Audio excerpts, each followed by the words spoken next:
Buenos días, RD. Estamos de vuelta acá. Nos quedamos ahí con un tema bastante caliente, pero en general preocupante, porque nosotros, como ya yo hablaba al principio, guardianes de la sociedad, que somos padres, tutores, que tenemos hijos, que estamos luchando y somos parte productiva, yo creo que cuando vemos un espectáculo tan deprimente como lo que ocurrió en esta semana, un grupo de niñas bailando, enseñando sus partes íntimas, y que luego en el mismo recinto escolar pasó otra cosa terrible, estaban tomando alcohol, fumando, ¿cómo es que se llama esto? Vaspe, en fin, esta especie de cigarrillo electrónico, y con aquel desparpajo, y no hay ningún tipo de miedo, por decirlo así, ¿verdad?, a la autoridad.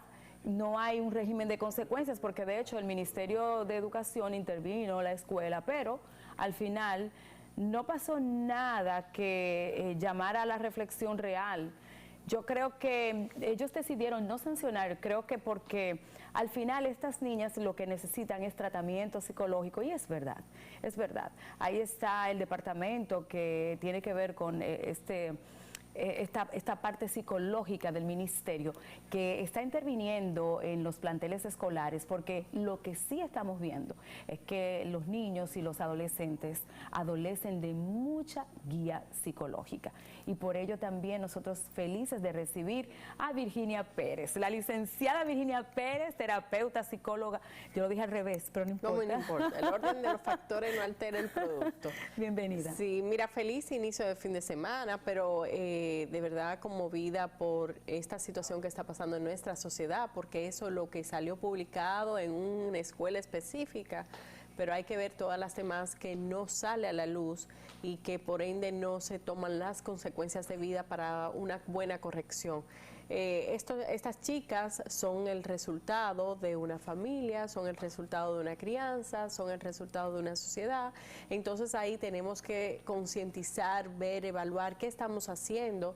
Dicen que obviamente es una nueva temporada, es como una nueva generación, pero ¿es eso lo que realmente queremos hacia el futuro? Un futuro ya, vamos a decir, cercano, porque estamos viendo esta parte. Todas las madres y padres que tienen sus hijos, que quizás están luchando para darle una buena formación, para darle una buena, vamos a decir, valores y principios.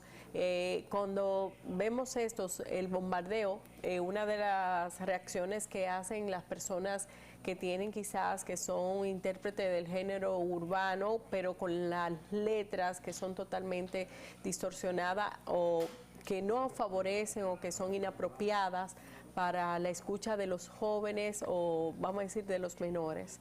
Hay que ver que ellos lo que refieren es que ellos no tienen que criar a los hijos de nadie, sí, pero lo dicen a nivel internacional, sí, incluso también, ¿no? Sí, y es correcto en esa parte, pero es lo que transmiten. Recuérdate que cuando nosotros somos, vamos a decir, estamos en los medios, figuras públicas, intérpretes, pues muchas veces tomamos el lugar de ejemplo a seguir. Entonces ese es el ejemplo que quizás se filtra muchos de esos jóvenes y niños que no tienen ese control o no tienen ese filtro a la hora de poder adquirir estos tipos de información. Cuando nosotros nos damos cuenta de lo que está pasando a nivel de la escolaridad, de estas, vamos a decir, de mi impunidad, de mis principios, de mi dignidad como persona y que yo me expongo, obviamente hay un bombardeo a nivel cerebral de lo que se está escuchando, lo que están viendo y que eso es lo que está de moda. Entonces los padres o cualquier adulto que pudiera corregir, este está desfasado y qué es lo que le pasa, esto es lo nuevo, pero tu dignidad, o sea, ¿dónde está? ¿Qué está pasando? También hay que ver que hay una presión de grupo, que hay que ver que esos son el entorno. Y esas tres fueron quizás lo que se tomó como ejemplo de todo lo que está pasando ahí dentro. A mí hay muchas cosas que me preocupan y me ocupan. Vamos a poner todo en contexto. Lo primero es que estamos viendo ciertamente una descomposición a nivel mundial. Porque, por ejemplo, mucha gente dice, no, porque no pongas, tú eres que manejas y dominas lo que oyen y ven tus hijos. Pero ¿qué pasa? Yo no soy fan de Bad Bunny, ni de Toquilla. Pero ¿cómo yo no voy a poder saber las canciones de Bad Bunny o de Toquilla si están en todas partes? Hay un bombardeo sistemático. Entonces, aunque yo no lo escuche, aunque yo le prohíba a mis hijos que lo escuchen, que tampoco no es la idea de prohibirlo, digo yo, ¿verdad? Porque cuando los niños sienten que les prohíben algo expresamente, como que mueve más a la curiosidad o tal vez a llevar la contraria. Lo otro es que muchas de las personas ligadas a la educación han dicho claramente que el error es de los padres que no están dirigiendo bien a sus hijos, no tanto así de las autoridades del plantel escolar. Entonces yo creo como que es una responsabilidad compartida.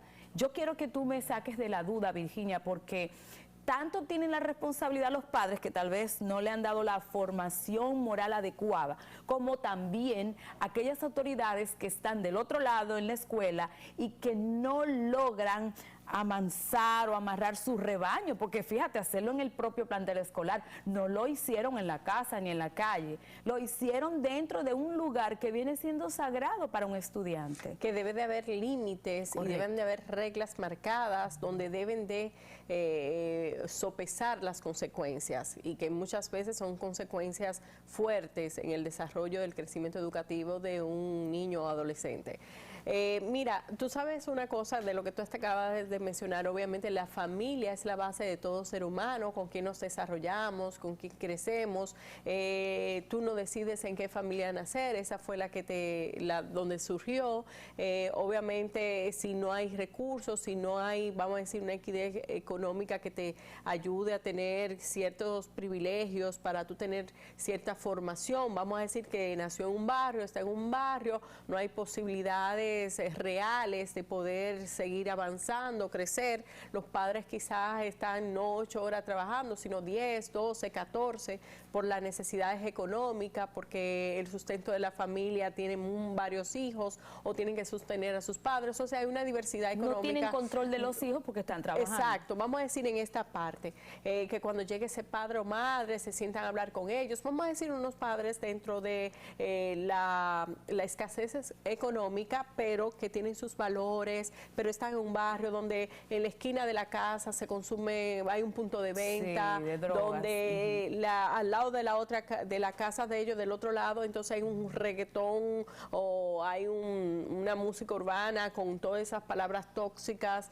o inapropiadas. Y a todo volumen. A todo volumen, pero el niño, la niña o el adolescente quiere estudiar pero no se concentra, y esa música es contagiosa, comienza a bailar. Y el mensaje repetitivo. Sí, exacto. Y tú sabes que hay mucho tipo de inteligencia, de los coeficientes intelectuales, de cómo tú aprendes, adquieres, y obviamente se te queda ahí marcado, llega un punto que tú no filtras.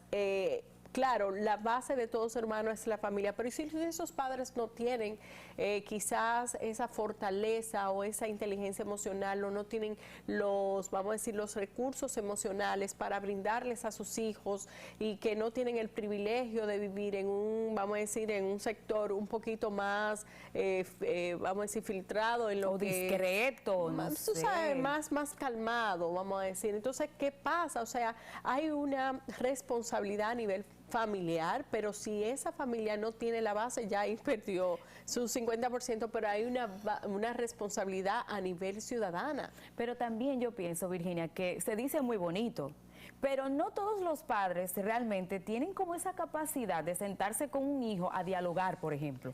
Hay padres que no saben ni siquiera cómo conversar, no porque no sepan hablar, sino porque no tienen el valor de enfrentar la realidad de las cosas. Más que el valor, es porque esos padres no recibieron esa formación desde su infancia. Entonces tú no le puedes pedir a un ser humano algo que no tiene. No tiene referente. No tiene, o sea, quizás sus padres, ellos son quizás la mejor versión de su crianza. ¿entiendes? Entonces no tienen las herramientas. Uno dice, bueno, a partir de los 18 años el ser humano decide si repetir los patrones de conducta de su familia de origen y romper con aquello que no nos aporta, pero no todo el mundo tiene ese discernimiento. Perdón, ¿qué tú haces en este caso? Porque tenemos que plantear soluciones también. Yo he visto el caso de Conani. En Conani no te dan ese tipo de apoyo, ni de ayuda, ni tampoco tienen un ejército de profesionales que estén destinados a la formación. Yo vi la madre que tuvo el problema con el niño por lo de las cejas, y esta madre dijo, yo pedí ayuda a Conani reiteradas veces y no me ayudaron. Es que Conani dirá, pues no estamos para eso. Lo que estamos es para dar albergue a niños que están en situación de peligrosidad. Pero esta también es una forma de peligrosidad, aunque no sea no sea estipulado de esa forma, pero cuando una madre no puede, digamos que tener el control de un niño, ¿a dónde acude? ¿Qué hace? Sí, eso hay una necesidad y un vacío a nivel de país que está pasando en estos días, porque también una madre me escribió en las redes y presentándome esa misma necesidad de que ha ido a diferentes instituciones y hospitales porque tiene un hijo disocial, ¿entienden? No se adapta, o sea, hay un problema neurológico, pero también le piden por una prueba 8,000 pesos, Oye. le piden esto. Entonces, ¿de dónde va a sacar esa madre que no tiene recursos? Ahora una madre desempleada, ¿dónde acude? Porque ha acudido a diferentes instituciones y todo el mundo refiere de uno a otro y nadie resuelve nada. Entonces, esta impotencia, a veces muchos padres quieren hacer y tomar iniciativa, pero no hay disponibilidad o no hay un establecimiento o una institución que los proteja, que los cuide, que le dé esa herramienta porque lo buscan. Pero si no hay dónde acuden. Entonces yo diría que hay una necesidad. Yo siempre he dicho que lamentablemente, vamos a decir que vamos a decir que actualmente no se está tomando en cuenta lo que es la salud mental de manera significativa. O sea, viene una nueva epidemia que ya está entrando. ¿Una nueva epidemia? Sí, claro, la epidemia de la salud mental. Wow. Después de toda esta secuela del COVID-19, más otras cosas que pudieran sumarse, viene. Y entonces, ¿qué estamos haciendo? No estamos precaviendo todas estas necesidades. Todavía estamos luchando de que los psicólogos pertenezcan a la ARS y muchas otras cosas, porque no lo ven. O sea, si tú estás físicamente, tienes una herida, ok, el seguro te cubre, pero la salud mental, no, mira, párate de ahí, que eso es sinvergüencería tuya. Hay una serie de cosas cuando emocionalmente las personas están laceradas y no importa lo sano que tú estés físicamente, si tu cerebro, si tu mente no está equilibrada, porque tú vas a somatizar con el cuerpo. Ahí entra interesantísima la ley que propuso, el proyecto de ley de Aníbal Díaz, el legislador, y que los psicólogos están respaldando 100%, porque en este caso, como tú señalas, post-COVID, que ha habido tantas secuelas a nivel mundial. A nivel mundial y de toda índole, porque desde estos ataques de pánico hasta las propias secuelas de la enfermedad de forma orgánica que también afectan la salud mental. Entonces, todo esto son componentes necesarios. Tú tocaste un punto neurálgico, las ARS. No cubren la parte de la salud mental. No, mira, y una cosa también, están luchando para que eso sea, vamos a ver dónde llegan, pero también hay en el cambio de gobierno fue significativo y lo puedes buscar en los diferentes medios de comunicación, en la prensa y eso, donde se despidió una gran cantidad de psicólogos, cientos de psicólogos, porque no lo veían necesario o por X o Y, porque no dieron una razón que tuviera buena base. Entonces, ¿qué está pasando? O sea, hay una gran población que necesita. Por ejemplo, si tú ir a terapia, hay una gran prevención. No tienes que ir ya cuando tienes una psicosis o un delirio o un trastorno.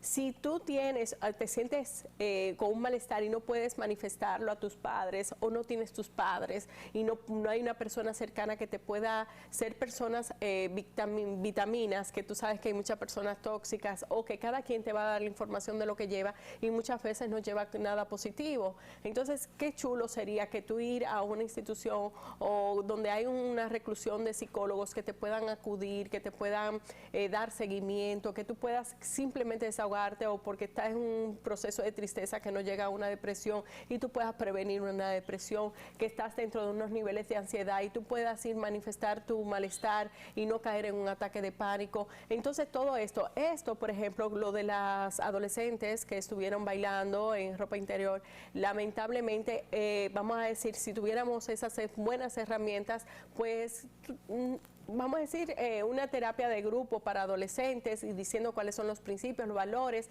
y que comiencen a filtrar lo que van a absorber a su cerebro, lo que van a llevar, porque hay de todo, o sea, tú mandas a tu hijo donde hay de todo, o sea, y ya con la formación que tú le des, ellos deciden si consumirlo o no. Hay personas que no han definido su personalidad, que son débiles de personalidad y que buscan la aprobación de los otros, porque la crianza también va a involucrar el desarrollo de la personalidad, pero si a esos padres no le dieron afecto, no le dieron amor, o están pasando hambre, o están pasando situaciones de enfermedad, y no tienen las herramientas, o porque no saben manejar sus emociones, o porque son personas violentas y no saben controlar la ira. Entonces todo esto tú tienes que ver, porque uno está pensando en personas sanas y funcionales, sí, pero la mayoría no es así. De hecho, se supone que en principio todos los planteles escolares públicos y privados deben tener un psicólogo de planta para allí poder subsanar cualquier situación que se presente en el momento. Dirán, ay, no, pero no es necesario, pero sí que lo es,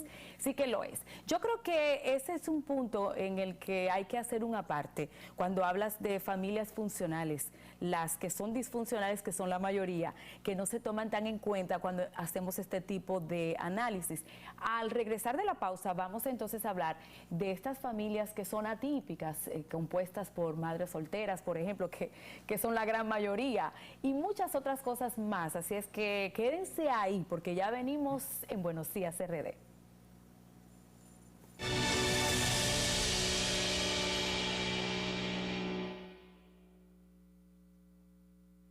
Hola, de nuevo aquí en Buenos Días RD. Estamos haciendo un programa paralelo, ¿verdad? Backstage, porque hay muchísimas inquietudes que tenemos como madres, ¿verdad? Y hablaba yo del caso de familias que no son funcionales, las llamadas disfuncionales, que a la sazón son como la mayoría, porque ya es poco común ver la familia nuclear original, ¿verdad? De mamá, papá y los hijos. Ahora vemos, por ejemplo, muchas mononucleares y de estas familias monoparentales que están siendo dirigidas por mujeres, por ejemplo, que son madres solteras. ¿Cómo enfrentar esta situación de criar un niño en una familia que tal vez esté compuesta o por una madre soltera o por una pareja gay o por abuelos? O sea, familias que no son las que vemos convencionalmente o las que la sociedad o las tradicionales. Tradicionalmente estipula. Mira, tú sabes una cosa, que lo primero es que cada familia tenga marcado lo que son los principios, valores en el hogar, a nivel del ser humano, el respeto al otro y una serie de cosas. Cuando esto está bien formado, entonces vamos a ver el tipo de familia que le corresponde. Como dije al inicio, uno no decide en qué familia nacer, pero esa fue la que te tocó y tú decides cómo poder tener las herramientas apropiadas de acuerdo a lo que tú deseas. Una pregunta entre paréntesis: si una pareja gay decide adoptar un niño y criarlo o tenerlo bajo cualquier otro método, ¿es probable que también el niño sea gay o no es probable? No necesariamente, no necesariamente, pero sí va a influenciar. Recuérdate, para nosotros definir nuestra personalidad hay un 33.3% que a nivel genético, otro 33.3% que a nivel social, con quien yo me les relaciono, y ahí sí va pues la conducta de papá, mamá, o dos papás, o una sola mamá monoparental. Eso sí va a influenciar en mi desarrollo de la personalidad. Y otros 33.3% que a nivel académico, que ya yo llego a una edad y digo, bueno, hay este tipo de familia, yo no quiero, no me interesa, no es mi orientación sexual, no necesariamente, pero sí va a tener un 33.3% que es lo que es la crianza, o sea, esa formación. O sea que si tú me dices, ¿hay más probabilidad o no? Científicamente no está demostrado, pero es lo que están viendo, porque hay muchas familias que salen muchos hijos que salen de familias heterosexuales y son homosexuales, claro. ¿entiendes? Entonces, esto no, todavía científicamente no podemos decirte, pero de que va a influenciar, porque hay muchos que temen salir del closet, como lo llamamos popularmente, porque tienen esa familia marcada de heterosexualidad donde no es negociable, donde tú tengas otro tipo de orientación sexual a lo que nosotros tenemos durante la crianza. Todo esto va a influenciar. El ser humano cuando nace es como una esponja, va absorbiendo todo lo que está a su alrededor y todo lo que nos educa. Cuando hay familias disfuncionales son aquellas que no tienen las reglas claras, que no tienen los valores bien definidos, que no se respetan muchas veces y que no tienen las prioridades definidas para el desarrollo de cada miembro de la familia. O sea, se vive como pueda ahí adentro. Es bueno hacer hincapié en esta parte porque una familia funcional no necesariamente es la tradicional, ¿verdad? Que es la nuclear, mamá y papá, sino que puede ser que haya una familia tradicional, mamá y papá igualmente sea disfuncional. Claro que sí. Y viceversa, una que no es tradicional pero que sí funciona. Que eso es lo que te quería definir, que no necesariamente la orientación sexual de mis padres o de mis tutores sea lo que va a definir si es disfuncional o funcional. Lo que va a definir si es funcional es que si están marcados mis valores, mis principios, el amor, o sea, el respeto al ser humano. Entonces, si tú pones el ejemplo de una familia heterosexual que el padre hace incesto, que viola a su hija, entonces tú me dices, wow, ¿qué tan funcional debería ser? Entonces, si tú ves unos homosexuales criando a un hijo adoptado o de uno de ellos dos, ¿qué crece? Va a ser el amor, el respeto. Lo único que va a diferenciar es la orientación. Ahora, hay que ver qué connotación eso va a provocar al ser humano que va creciendo, punto. La orientación no es igual que la identidad sexual, porque de pronto, aunque yo tenga una orientación hacia mi mismo sexo, no necesariamente me tengo que poner en contra de lo que yo proyecto, de que yo soy mujer. O sea, esa parte es un poco confusa, Virginia. Mira, la identidad es con quien yo me identifico ser. Si yo soy mujer y me identifico con un hombre, puedo que yo tenga la opción de ser transgénero. ¿Eso es un problema o no es un problema? Mira, es que yo diría que en el desarrollo, cuando nosotros tenemos ya una madurez emocional, si tú dices que bajo la República Dominicana la mayoría de edad a partir de los 18 años, pero si tú te vas a Estados Unidos a partir de los 21, yo diría que porque no necesariamente la madurez física va acorde con la madurez emocional, hay unos que maduran más temprano, hay otros más tardío, entonces lo que va a definir es cuando ya yo siento esa madurez emocional de poder definir mi orientación sexual, mi identidad, ¿ok? Es incomprensible que adolescentes en los Estados Unidos, por ejemplo, les permitan alterar su identidad, ¿verdad? Digamos su sexualidad con hormonas, con operaciones, cuando todavía no tienen la mayoría de edad. ¿Eso no se explica? Mira, no es tanto la mayoría de edad, que debería de ser, porque si científicamente está puesta por ley, es porque ya hay un ilegalmente, hay un estudio previo de que más o menos a esa edad ya se requiere la madurez para que esa persona pueda encargarse de sí mismo, ¿verdad? Entonces, si tú atropellas esto o no lo tomas en cuenta, obviamente a ese ser humano tú le vas a hacer un daño. ¿Por qué? Porque todavía no está definido. Puede ser que sea dentro del porcentaje más bajo, que sí tenga mucha madurez, pero la mayoría no es así. Claro. O sea, ¿cómo tú vas a invadir la sexualidad de un adolescente porque tiene confusión, porque no está seguro, porque te diga firmemente? Entonces tú le dices con respeto, porque los adultos o los tutores o los padres son los encargados de los menores de edad, y tú le dices, no, respeto tu posición, pero vamos a esperar a que tú cumplas la mayoría de edad para tomar una decisión de esa magnitud, porque cambiarle sus genitales a un niño o niña o invadirle hormonalmente porque quiere cambiar de sexo, entonces posiblemente ese adolescente o preadolescente no tenga la madurez, que hay un 99% de que no la tenga, y que tú invadas, porque esos son los derechos. El derecho de cada ser humano comienza obviamente con el respeto, pero no necesariamente yo comparta lo que tú digas, pero yo como tutor o padre tengo la responsabilidad de guiarte hasta tu mayoría de edad, hasta que tú tengas la madurez, o llevarte a diferentes especialistas para que evalúen tu caso y después tomamos una decisión, si así tú lo requieres, donde esa persona se responsabiliza de la misma decisión, porque posiblemente ese adolescente esté aquejándose de que, mira, ¿por qué me lo permitiste hacer? Sí, después Porque te lo sacan en cara. Exacto. Señores, la verdad es que ya se nos esfumó el tiempo. Qué interesante tema. Yo creo que al final lo que debemos es siempre contar con la orientación de un profesional como Virginia Pérez. Gracias por estar aquí con nosotros siempre los viernes, ¿verdad? Así es, feliz, y gracias a ustedes por compartir este espacio. Buenos días, RD. Feliz fin de semana.